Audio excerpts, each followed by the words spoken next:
Bonjour, c'est Éric Bohème. Dans le cadre de mes franc-saneries, aujourd'hui je vais aller chercher palabres au franc CFA. Franc CFA dont on parle beaucoup, même nos cousins italiens s'y mettent.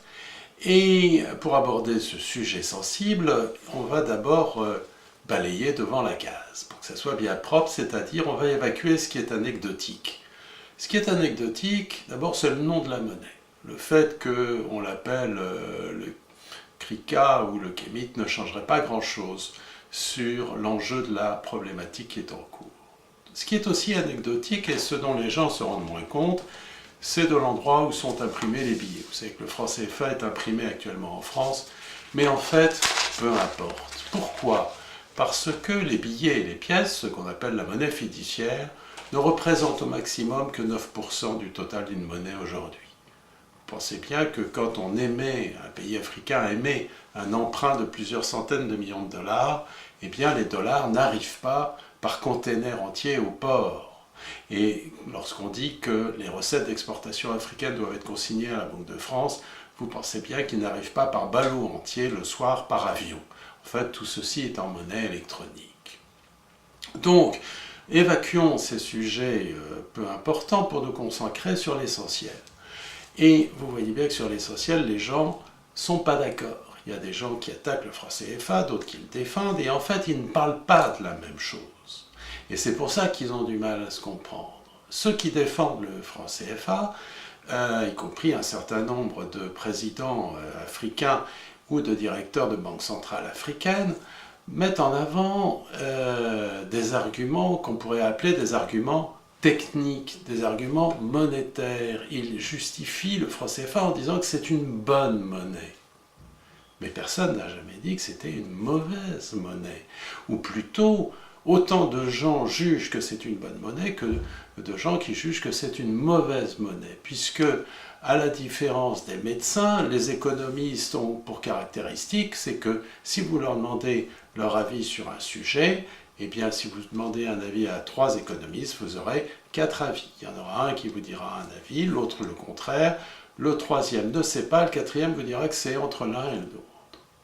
Donc, effectivement, la question n'est pas là. Et c'est pour ça qu'en fait, ce sujet n'est pas aussi complexe que certains s'ingénient à le faire paraître. La question, elle est tout simplement politique. Elle n'est pas monétaire, elle n'est pas financière, elle est politique.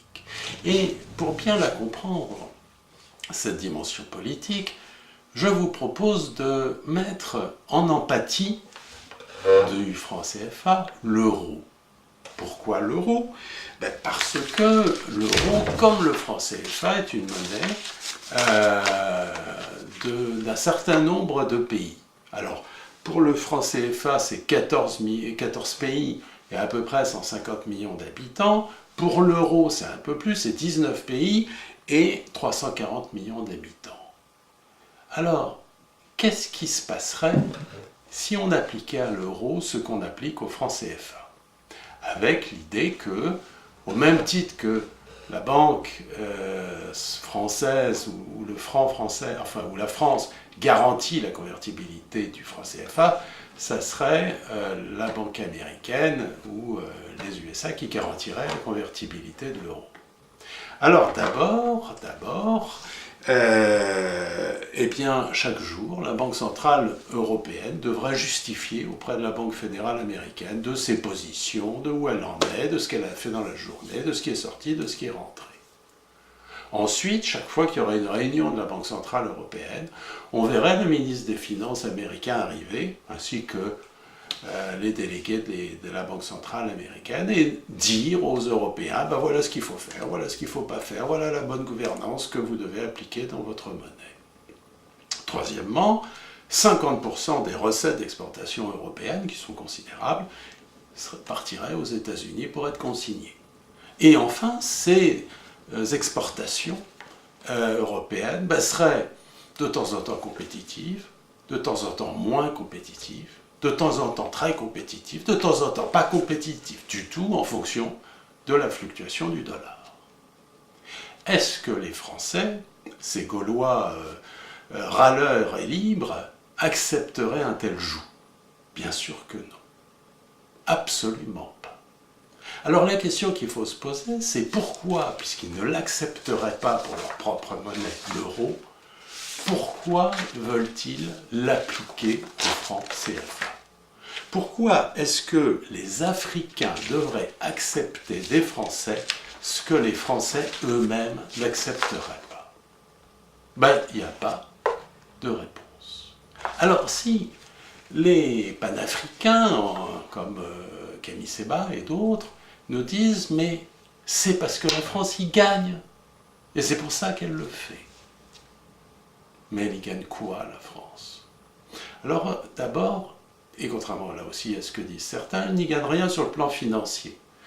C'est un peu technique, mais elle rémunère les dépôts faits en francs CFA par les pays africains à un taux plus élevé que ce qu'elle emprunte sur le marché international. Donc, en simplifiant, financièrement, elle n'y gagne rien.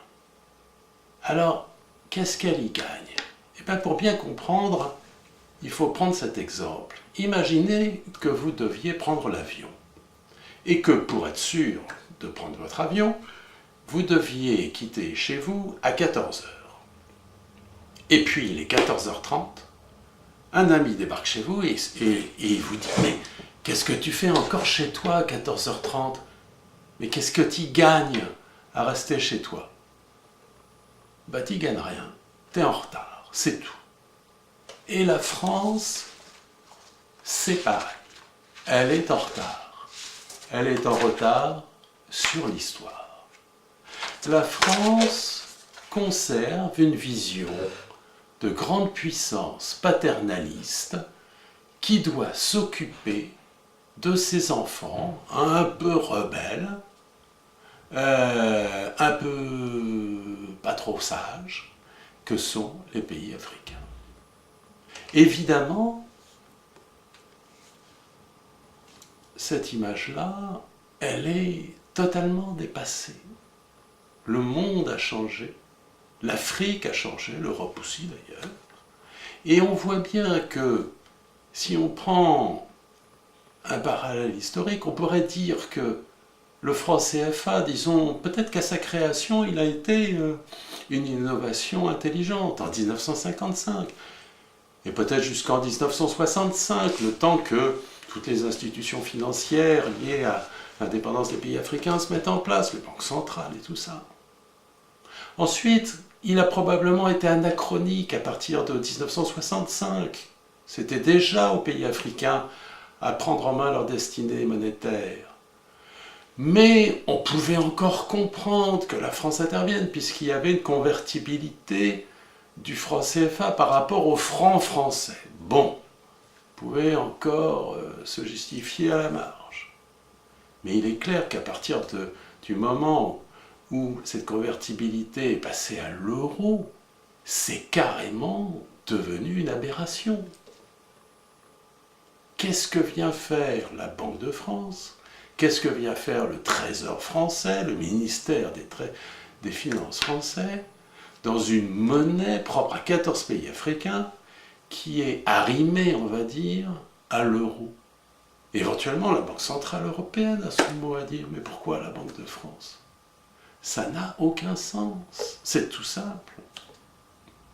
Et le fait que ça n'a aucun sens, évidemment, de plus en plus d'Africains le comprennent.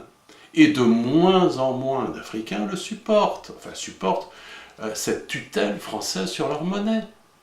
Car la monnaie, c'est évidemment un facteur essentiel de souveraineté d'un pays, au même titre que le budget, au même titre que l'armée. Et la France ferait bien de se réveiller et de s'en rendre compte. Parce qu'une étude qui tombe à propos vient de montrer que la France n'est maintenant placée que 5e parmi les pays non africains en termes d'image positive par les leaders africains d'un grand nombre de pays. Les leaders politiques, les leaders économiques, les start-upers, les artistes, etc. La France n'est plus que 5e. Et si ça continue, elle va descendre à 8e, 9e, 10e pour être carrément d'ailleurs abhorrée. Pourquoi? Parce que au XXIe siècle, adopter ou continuer à adopter une attitude ou une politique néocolonialiste est tout simplement une aberration. On va, ou plutôt la France va droit dans le mur. Ça n'est évidemment pas dans l'intérêt des pays africains, qui aspirent à tout à fait autre chose, et qui arrivent à avoir des relations, on dirait tout simplement normales, avec la Turquie, avec la Chine, avec les États-Unis, avec le Maroc, etc. Mais ce n'est pas non plus dans les intérêts de la France, puisque forcément ça lui donne une image catastrophique. Voilà. Je vous remercie de m'avoir écouté et bonne journée.